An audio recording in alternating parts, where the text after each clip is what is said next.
kasalanan ng lahat. Patay ka na. Miss Hannah Rodriguez. Ang susunod na programa ay rated PG. Ito ay nangangailangan ng patnubay at gabay ng magulang para sa mga batang manonood. Kumpiyansa nga itong si Shaira na hindi daw siya makukulong dahil nilinis niya na daw lahat ng ebidensya na magtuturo na siya ang sumagasa kay Billy. Ngunit gayon pa man ay hindi naman habang buhay maitatago ang sikreto niya. Sa kabilang banda, nagkaroon na nga ng pagkakataon si Jeff na matakasan sina Alakdan at Cobra matapos niyang palabasin na aksidente ang pagkahulog ng baso sa table na naging dahilan para mabasag ito. At nang nagkaroon na nga siya ng pagkakataon ay agad niyang pinulot ang bubog upang pati din ang mga nakagapo sa kanya. Samantala, bumuhos naman ang luha nitong si Hannah nang makita niya ang kaawa-awa niyang anak na nakaratay sa hospital bed. Awang-awa siya habang sinasabi sa sarili na pagbabayaran niya daw ang taong gumawa nun sa anak niya.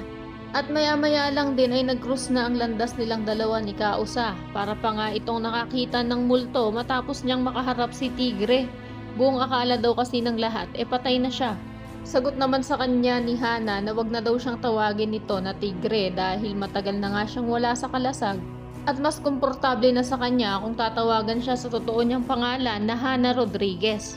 Si Hannah na nga kaya ang maging dahilan upang mapigilan ang pagpapakasal ni Christy kay Leon. Pagkat kung inakala nga ng lahat na patay na ito at ngayon ay lumitaw at buhay na buhay pa, kaya naman may bisa pa rin ang kasal nilang dalawa ni Leon. Sa kabilang banda naman, ipinakilala na nga ang bagong may-ari ng Bellissima Hotel at saksi pa doon sina Shaira at Jordan. Makikilala ni Hannah si Shaira. Lalapitan siya nito at kakamustahin kung kamusta na ang kapatid niyang si Leon. Mawiwindang si Jordan dahil hindi niya alam kung tama ba ang narinig niya na magkapatid sina Shaira at Leon. At dahil nga din lumitaw na itong legal na asawa ni Leon, ay magdadalawang isip na si Jordan na ituloy pa ang kasal nilang dalawa ni Shaira.